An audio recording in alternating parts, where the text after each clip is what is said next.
யோசித்து பார்க்கலாம். பாருங்கள், துன்மார்க்கனுக்கு யார் அந்த துன்மார்க்கன்? பாவம் செய்கிறவர்களே துன்மார்க்கர் என்று வேதம் சொல்கிறது. அப்படி என்ன பாவம் செய்தோம்? நாங்கள் உண்டு வேலை உண்டு என்று வாழ்ந்து கொண்டிருக்கிறோம் என்று நினைக்கலாம்.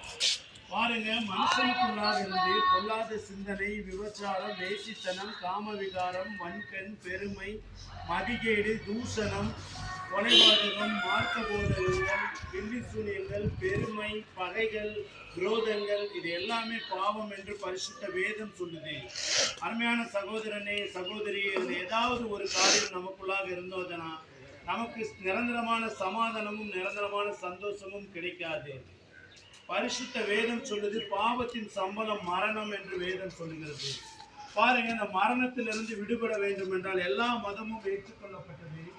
பாவத்தின் சம்பளம் மரணம். மரணத்திலிருந்து விடுபடணும், பாவத்திலிருந்து விடுதலை அடைய வேண்டும் என்றால் இரத்தம் சிந்துதல் இல்லாமல் பாவ மன்னிப்பு இல்லை என்று சொல்லுகிறது. எல்லா வேதமும் ஒத்துக்கொள்ளுது, இரத்தம் சிந்தப்பட வேண்டும். ஆட்டு இரத்தமோ மாட்டு இரத்தமோ கோழி இரத்தமோ சிந்தி நம்ம செய்த பாவத்திலிருந்து நாம் விடுதலை அடைய முடியாது.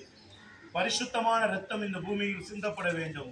பரிசுத்தமான இரத்தம் சிந்தப்பட வேண்டும் என்றால் அந்த பூமியில் ஒருவரிடமும் பரிசுத்தமான இரத்தம் இல்லை.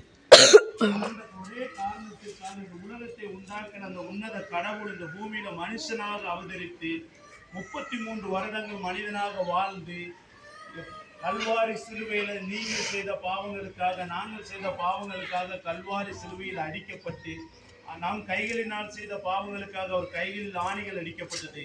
நாம் கால்களினால் செய்த பாவங்களுக்காக அவர் கால்களில் ஆணிகள் அடிக்கப்பட்டது. நாம் சிந்தையினால் செய்த பாவங்களுக்காக அவருடைய தலையில் முன்முடி சூட்டப்பட்டது. நாம் வாயினால் செய்த பாவங்களுக்காக அவருக்கு காடி கலந்த தண்ணீர் கொடுக்கப்பட்டது.